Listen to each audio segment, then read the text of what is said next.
kasih ya Bu Betty ya untuk kesempatan yang diberikan pada saya hari ini. Tadi saya sudah melihat observasi di kelas Bu Betty. Saya melihat dan juga menilai gitu kan. Ya, tidak ada nilai yang baik dan tidak ada nilai yang jelek. Saya yakin nilainya Bu Betty itu maksimal karena Bu Betty pasti juga sudah menyiapkannya juga maksimal. Jadi kita akan melakukan percakapan pasca observasi dulu dengan tujuan kita bisa saling melakukan evaluasi dan refleksi ya, perbaikan-perbaikan. Jadi Bu Betty, bagaimana perasaannya setelah saya hadir di kelas gitu? Saya perasaannya ya ada rasa lega, ya seneng, tapi ya ada tadi ya rada dagdikduk juga karena hari ini tuh anak saya tuh aktifnya minta ampun. Berarti anak-anak sehat gitu ya. Jadi banyak yang bersemangat tadi. Ada yang bersemangat ya. Jadi deg-degan gitu Bu Betty, tidak usah deg-degan ya Bu. Kemudian Bu Betty ketika tadi melakukan pembelajaran di kelas, ada enggak yang Bu Betty rasakan, kendala-kendala yang Bu Betty hadapi, atau mungkin ada sesuatu yang memang ingin sekali Bu Betty kembangkan yang masih kurang maksimal gitu? Ya. Baik Bu Novi, tadi setelah saya melaksanakan pembelajaran dengan topik yang saya ini ya hari ini untuk pesawat terbang tadi, menurut saya itu anak-anak itu antusias sekali begitu Bu. Cuma ada satu anak tadi yang agaknya saya lihat itu agak kecewa begitu karena apa ya, terus dia itu kalau kecewa itu diem gitu, terus wajahnya berubah, yang tadinya senyum ceria ngomong terus sama sekali nggak ngomong. Nah itu yang jadi kendala saya itu. Kalau anak satu ini pasti seperti itu. Kalau ada yang kurang cocok sedikit, langsung diem, langsung nggak mau ngomong gitu. Itu yang jadi kendala saya di kelas tadi ya. Terus kalau untuk anak-anak yang lain, saya merasa ya gimana ya, agak kewalahan karena banget aktif semua begitu. Iya. Tadi juga saya melihat ya ada beberapa anak yang memang belum untuk emosinya ya, masih mereka sangat ekspresif sekali. Jadi kalau mereka sedih kemudian menyendiri gitu ya. Kira-kira Bu Betty tahu tidak kenapa hal itu bisa terjadi? Si anak ini kenapa jadi murung itu ya, menyendiri? Iya, kenapa? Iya. Kalau untuk tadi di Bisma itu memang anaknya itu wataknya seperti itu, jadi sudah menjadi suatu kebiasaan. Dia itu kalau misalnya ada yang kurang cocok sedikit aja dia langsung diam dan langsung murung. Bahkan kalau misalnya dia itu kayak nggak segera saya datangi kayak gitu, nggak segera, itu meneteskan air mata tapi diem begitu. Ternyata selama ini setelah saya selidiki lah begitu, sedikit demi sedikit, ternyata kalau di rumah itu dia itu ditinggal sama bundanya kerja dari pagi sampai malam. Jadi di rumah dia sama kakeknya itu ya dibiarin aja gitu, anaknya itu mainan sendiri. Nah kalau sampai rumah bundanya, dia itu dimarahin, apapun yang dia lakukan dimarahin sama bundanya begitu. Setelah saya korek-korek itu, jadi makanya kalau di sekolah dia itu minta perhatian lebih, minta kayak dikhususkan gitu loh, kayak harus diutamakan dia gitu. Jadi masalah itu Bu Betty sudah mencoba menggali ya. Iya, saya gali dari di rumah juga Bu Betty sudah menemukan ya akar permasalahannya. Saya kaitkan kok di sekolah begitu. Apakah Mbak siapa tadi Bisma ya? Setelah Bu Betty melakukan tadi identifikasi masalah, ada kendala enggak yang tadi Mbak Bisma ya ketika melakukan pembelajaran, jadi mempengaruhi tidak emosinya ketika pembelajaran berlangsung di kelas? Ya, kalau emosi jelas, dia kalau sudah merasa nggak nyaman, merasa dia ibaratnya kalau bahasa Jawa itu kecentok gitu, sedikit dia nggak cocok gitu, dia langsung nggak mau ngapa-ngapain.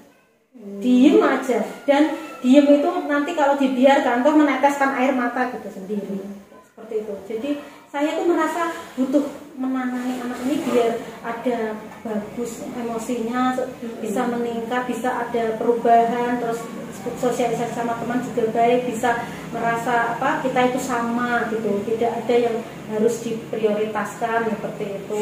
Itu bagaimana caranya? Ini saya baru cari solusi. Ya, tadi ya juga berpengaruh di Mbak Bismanya ya. Jadi dia tidak mau mengerjakan gitu ya, karena dia murung menangis gitu ya. Kalau untuk di teman-teman yang lainnya, dia tidak ada masalah apa-apa ketika dia sedih atau mungkin murung tadi, kita mengganggu temannya, atau bagaimana cara dia mencari perhatian gitu. Oh ya, itu tadi dia langsung diem dan tidak mau ngapa-ngapain, terus menangis gitu. Tapi nangisnya juga nggak bersuara, jadi tidak mengganggu gitu. Tidak mengganggu ya, tidak, tapi untuk diri dia sendiri. Dia ditanya temennya model apa, ditanya Bisma kenapa kamu kok nangis, kenapa kamu kok sedih, kenapa kamu kok diem, itu dia nggak akan jawab. Nanti saya lama bujuknya tuh lama, saya bisa bujuk, cuma dulu saya nggak bisa karena ternyata harus lama bujuknya itu gitu. Jadi saya tuh harus ngomong kesana kemari, harus nyayang, harus pakai kata-kata yang seperti anak kita sendiri gitu loh, yang benar-benar kita tuh sayang sama dia, kita tunjukkan sayang, nek perlu tuh dipeluk, dicium, itu baru dia nanti baik. Nah, kayak tadi itu langsung tak peluk, langsung dicium gitu, dia baru baik. Ternyata gitu senjatanya kalau dia nanti bisa, maksudnya terus baik lagi. Terus tadi kan mau terus mengungkapkan perasaan, terus mau berdiri, terus dia terus berubah perasaannya jadi semangat. Tadi menunjukkan apa, emotikon sedih, setelah dia merasa nyaman, saya peluk, terus saya cium, itu ganti semangat gitu. Nah gitu ternyata penanganannya. Ya itu upaya berarti ya, selain untuk apa namanya melihat kebutuhan Mbak Bisma ini tadi, kok dia memang butuh perhatian dan kasih sayang, upaya Mbak Bu Betty itu membujuk ya, membujuknya dengan tindakan gitu ya, tindakan ucapan ya. Selain upaya itu, apa ada upaya lain yang Bu Betty lakukan selama ini di kelas? Yes, ada. Kalau di kelas itu saya itu ya apa namanya berusaha mencarikan teman, maksudnya membuat lingkungannya dia itu di kelas itu, dia itu bisa membaur sama temannya gitu, bisa bermain dengan baik. Kalau dulu itu kan main sama teman nggak cocok gitu, langsung diem, temannya didiemin, terus bilang ke bundanya. Jadi dia itu suka mengadu begitu loh ke bundanya, dan mengadunya itu sering ditambah-tambahi setelah saya selidiki itu, saya identifikasi lah, saya gali terus ke temannya, ke dianya, itu ke bundanya dia. Bundanya sering marah gara-gara ya itu tadi sering wadul dulu. Nah setelah saya tahu seperti itu, kok terjadi percecokan antara orang tua gara-gara wadulan, gara-gara aduan anak tadi.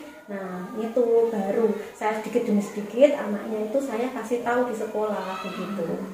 Terus lama-lama kok dia paham, ya saya kasih pengertian, kalau sayang sama bunda jangan bikin bunda marah. Caranya bagaimana?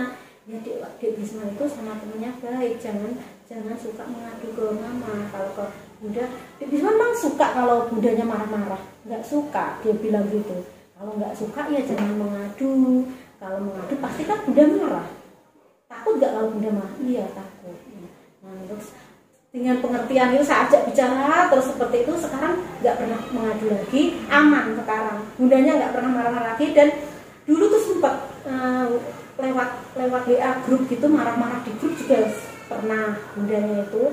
Nah dengan apa namanya, saya tuh ya sabar gitu, mau marahnya seperti apa tetap saya baik ke bundanya itu tadi. Apa ya, saya kalau misalnya nggak masuk gitu tetap saya pantau, saya tanyakan, saya ini kok baik lagi bundanya. Sampai sekarang alhamdulillah udah nggak pernah marah-marah lagi. Jadi ngomong anaknya juga ngomong iya. Tadi kan Bu Betty menyampaikan, saya tarik kesimpulan selain melakukan pendekatan internal secara personal gitu kan, Bu Betty juga mengusahakan agar anak ini mau bermain dengan teman-temannya. Nah, artinya ini kan bisa diintegrasikan dalam pembelajaran, gitu kan? Bagaimana si anak ini mau bermain dengan teman-temannya, apa yang akan Bu Betty lakukan? Ya, seperti tadi nanti saya sering memberikan kegiatan yang mengandung kolaborasi gitu. Jadi kegiatannya itu nanti kegiatan yang berkolaborasi gitu. Jadi kayak seperti tadi membuat bandara bersama-sama. Jadi kan ada interaksi sama anak. Nah, ini buat apa ya? Ini saya tolong ambilin itu atau gimana kan? Jadi ada interaksi gitu sama teman-temannya Bu Novi. Nah, berarti kan sudah terjawab ya. Mungkin solusi tadi Bu Betty nanti akan melakukan kegiatan yang sifatnya kelompok gitu ya. Jadi ada kolaborasi dan di dalamnya juga ada interaksi gitu ya.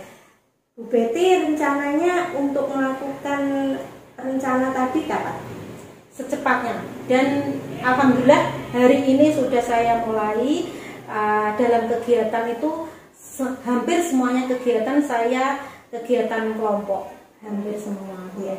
Jadi sudah mulai dilaksanakan ya. Dan siapa yang membantu Bu Betty nanti untuk menyiapkan kegiatan ini?